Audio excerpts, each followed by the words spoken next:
I know it's going to be fun to plan. I'm not going to do that. This is why you're Anyone I've ever talked to. Taylor Swift's love life and wedding prep are basically running the entire pop culture economy right now, and this week's lineup proves it. First up, Tay's bridesmaid list is turning into a full-blown friendship Olympics, with fans betting who's in and who's getting cut. Then, her ex Joe Jonas suddenly reappears after 17 years to drop a rare compliment. Shocking, right? Next, Mama Kelsey shows equal love for both Kylie and Taylor, cementing her status as the NFL's favorite mom. And just when Swifties start decoding wedding dates, rumors say it might fall on her lucky number 13. June 13th is the only 13th that falls on a Saturday, and it's near her house in Rhode Island. And obviously 13 is her lucky number. But the honeymoon vibes hit pause as Travis's college past resurfaces, though he shuts everyone up by dominating the NFL like he's 25 again. Follow my roots. I sold up in booze and ruined the 90s. Taylor's knee-deep in bridal bliss right now, but before she walks down the aisle to Travis Kelce, she's got to survive one very Swift-style storm, bridesmaid drama. Sources say our girl is in full wedding mastermind mode, sketching ideas, sorting invites, and probably building Pinterest boards that could break the internet. And yes, she's going all out. Think castle-level venue, fireworks, and maybe a dove or two. Taylor's reportedly said this is her one and only trip down the aisle, so she's not holding back, like at all. The guest list? Allegedly so long it could crash Ticketmaster again. Word is she even joked that she might just invite everyone she's ever had a conversation with. I know it's going to be fun to plan because I think the only stressful weddings are the ones where you have a small amount and people are on the bubble. I'm not going to do that. This is why you're Anyone I've ever talked to. But here's where it gets juicy. The bridesmaids list. Insiders claim Taylor's been scribbling potential names and crossing them out like it's a pop culture Hunger Games. She wants to get it absolutely right, but you can't make everyone happy when your friend circle looks like an Oscars guest list. Fans are already making fantasy drafts online. Team Selena, Team Gigi, Team Blake. Someone even said the selection process might end friendships, and honestly that sounds about right. You just know someone's going to get demoted from bridesmaid to guest row 14 real quick. Speaking of people from Taylor's past suddenly reappearing like surprise plot twists, enter Joe Jonas, making a rare cameo in the Swift multiverse. Yep, 17 years after that infamous 27-second phone breakup, he's suddenly feeling chatty again. During a recent sit-down with his brothers, the pop heartthrob was asked about Taylor's new album, The Life of a Showgirl, and, shocker, he actually had something nice to say. Insiders say Joe played it cool, throwing in a casual compliment about how she's basically the biggest artist on the planet, which is like saying water's wet, but hey, we'll take the olive branch. It's kinda wild, considering back in the day, Taylor turned that breakup into chart-topping heartbreak gold, while Joe went into boy band recovery mode. And now here we are, with both of them in their mid-30s, discussing music like exes who finally graduated from the revenge song phase of life. Though fans are side-eyeing his timing, I mean, the guy waits almost 2 decades and suddenly remembers he likes catchy melodies? Sure, Joe. The reality is that he's also apparently single again after splitting from Taylor's pal Sophie Turner. He's not exactly prowling the dating apps, claiming his tour schedule keeps him too busy for coffee dates. Fair, but come on, this is 2025, not 2008. If you're not swiping, you're scrolling, and rumor has it he's met people through Instagram and TikTok. Translation? He's in the DMs, folks. Fans still can't forget his cheeky little TikTok earlier this year, where he strolled around London in a slick suit, and a fan quoted Taylor's Mr. Perfectly Fine lyrics in the comments. Joe's dry thanks for noticing reply had everyone wondering if he was being playful or just pretending not to know he was quoting his ex's song. The thing about Joe Jonas is his TikTok presence makes so much sense. Loyal fans were always going to keep up with Joe Jonas, but he represents a type of celebrity who desires to be top of mind. Anyway, while Joe's rediscovering his inner Swiftie, over in Chiefs Kingdom, Taylor's officially getting the mother-in-law seal of approval. And not just any approval, we're talking Donna Kelsey level enthusiasm. She's practically the MVP of in-law energy right now. During the Chiefs' blowout win against the Raiders, Donna showed up looking like the poster child for family unity and subtle flexes. This time it wasn't her classic half Chiefs, half Eagles split jersey moment. Nope, Donna leveled up the fashion game. She rolled into the stadium rocking accessories that screamed equal love for her daughters-in-law.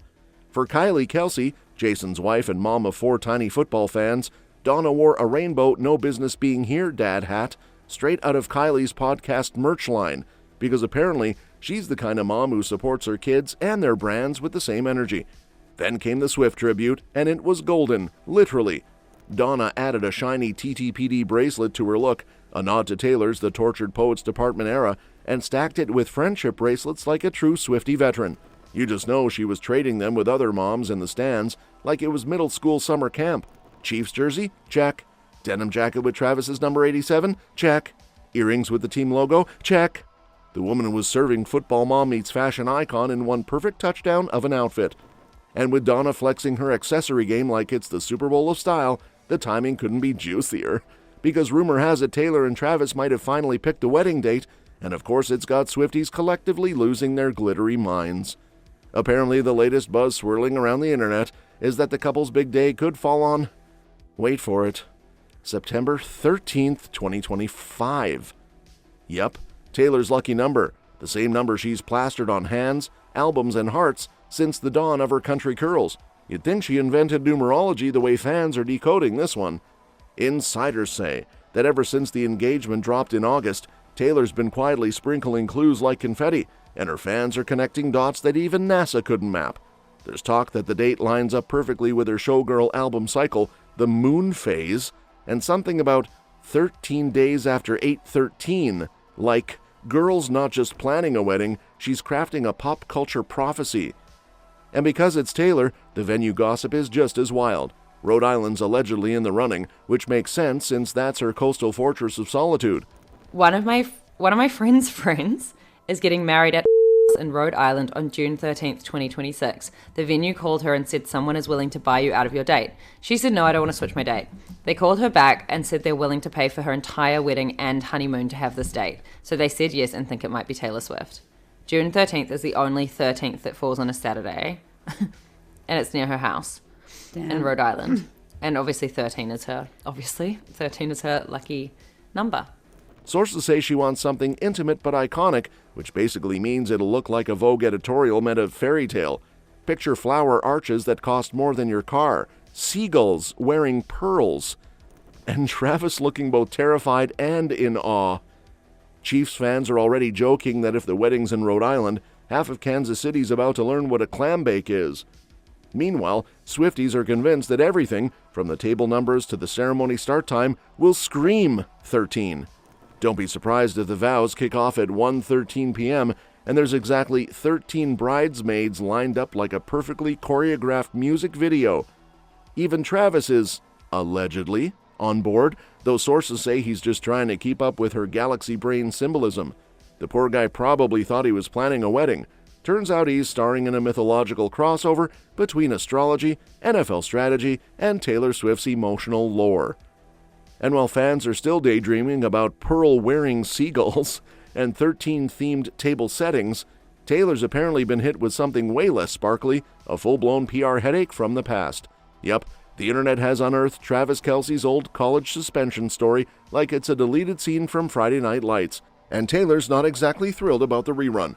Turns out back in his University of Cincinnati days, our MVP tight end got benched after failing a drug test, marijuana to be exact, and had to spend a few months in reflection mode, aka therapy sessions and life lessons.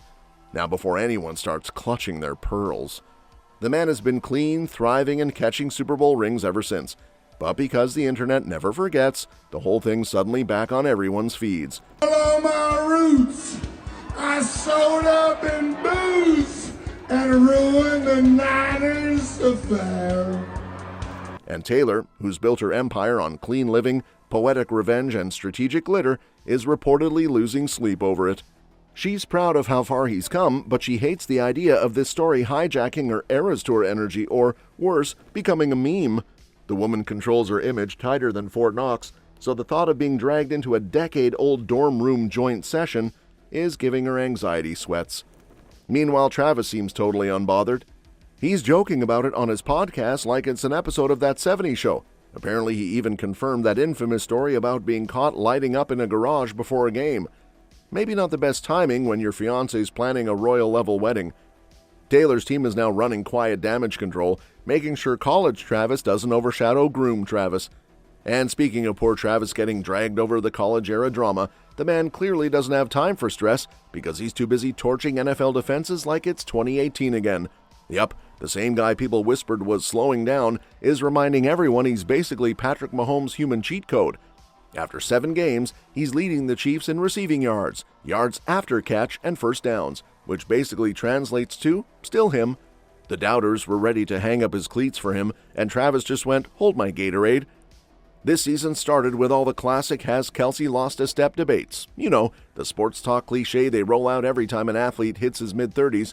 But 7 weeks in, he's out there running routes like he's dodging tax collectors, turning short passes into highlight reels.